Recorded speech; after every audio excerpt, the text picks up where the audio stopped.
dipersilahkan memimpin doa.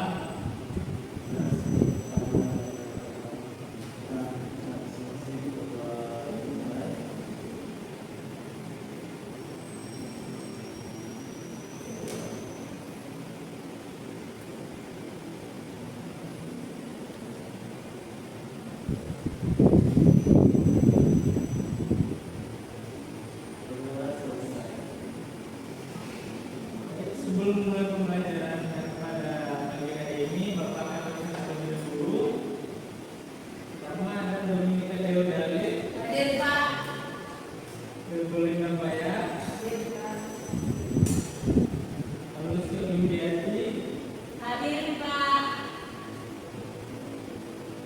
Rizky Tiopani, Pak. Arjuna. Pilih. Hadir Pak.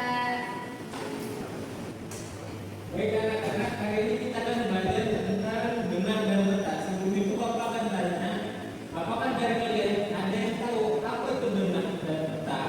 Tidak. Baik, di sini akan Bapak jelaskan sedikit. Di layar.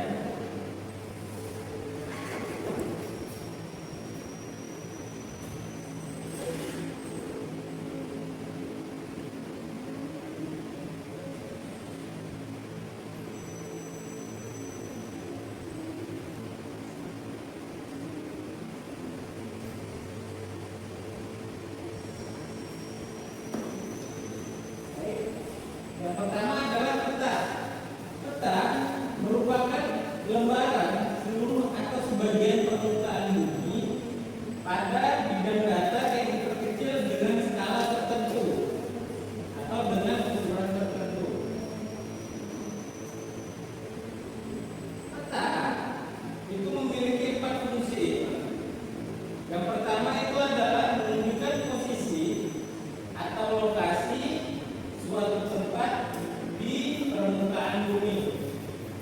Yang kedua adalah menggambarkan bentuk-bentuk di permukaan bumi seperti benua, negara, gunung, sungai, dan bentuk-bentuk lainnya.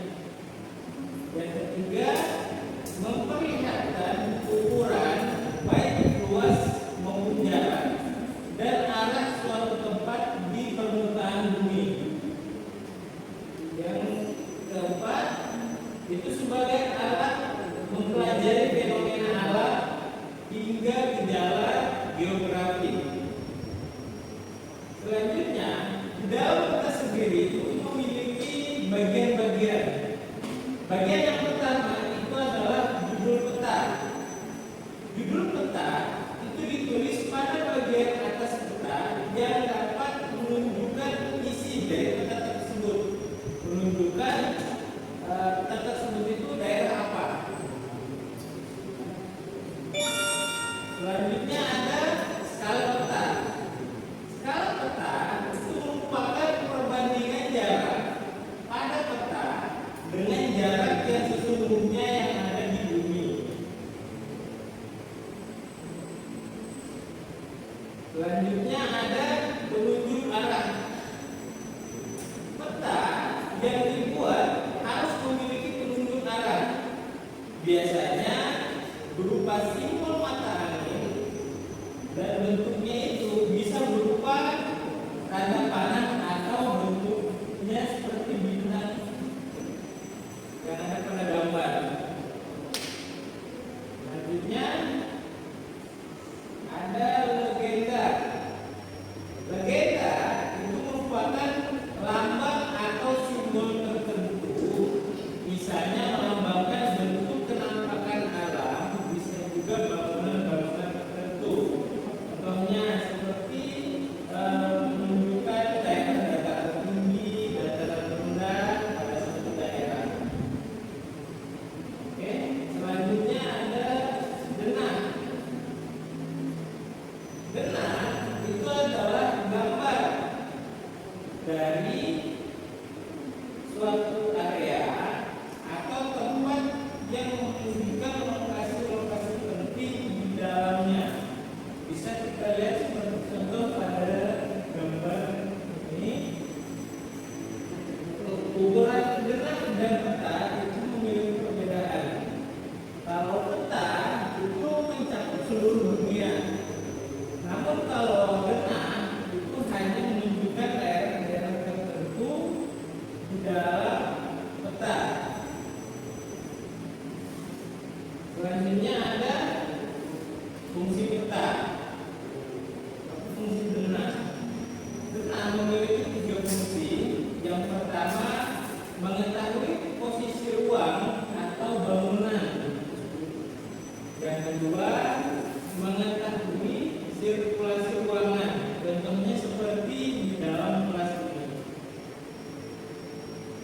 Yang terakhir itu adalah mengetahui isi ruangan.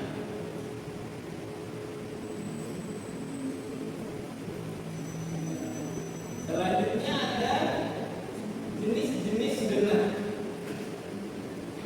Denah itu memiliki dua jenis. Seperti yang dilihat pada layar, itu ada denah sederhana dan denah desain kompleks. Denah desain sederhana itu contohnya seperti gambar ruangan kelas yang ukuran campuran luasnya tidak sebesar desain denah desain kompleks.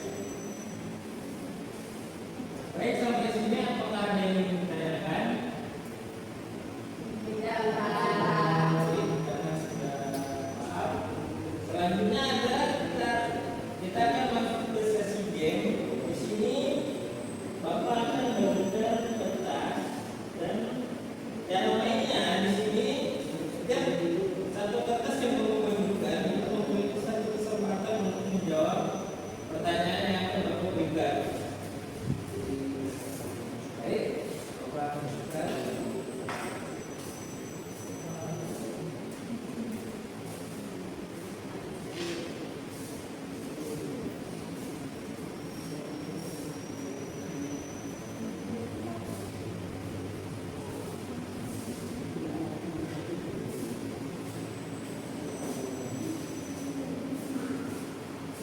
Baik, semuanya sudah dapat kertasnya? Baik, di sini Bapak akan memberikan 4 soal. Jika ada yang mau menjawab, angkat tangannya. Dan saat sudah menjawab, dia tidak bisa lagi untuk menjawab untuk kedua kalinya. Baik, soal yang pertama.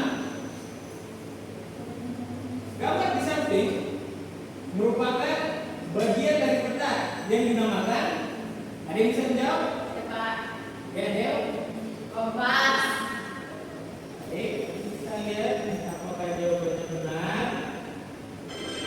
Dan jawabannya benar. Jadi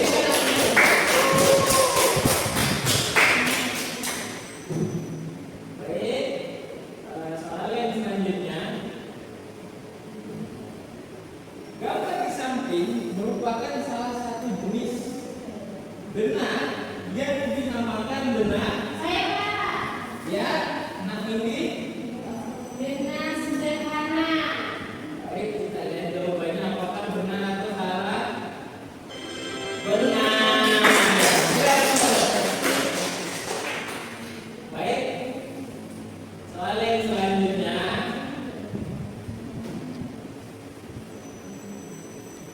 Denah ruangan kelas menunjukkan tempat. Ya, pilih. Tempat istirahat. Jawabannya benar. Salah. Ada lagi yang punya jawaban? Ya. Benar. Ya. Kita lihat jawabannya.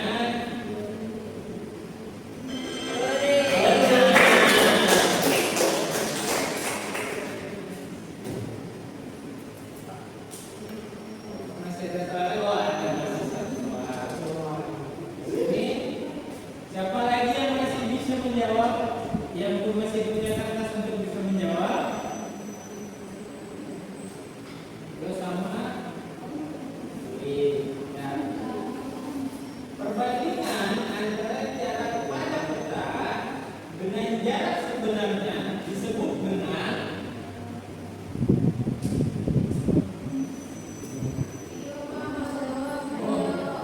Matthew. Kita lihat jawabannya. Apakah benar?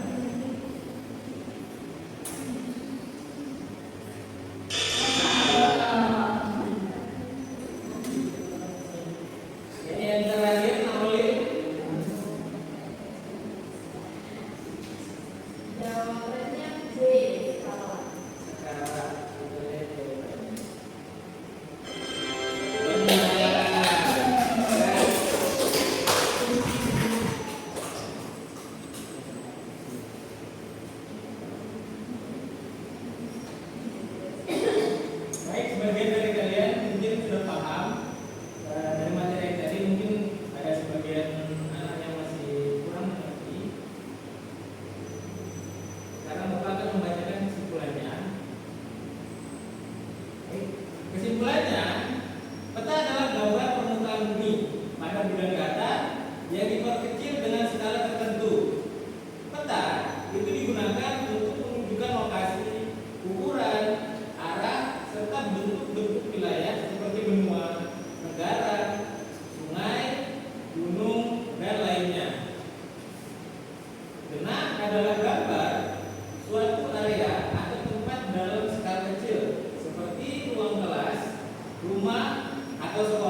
membantu kita memahami posisi dan isi suatu ruang.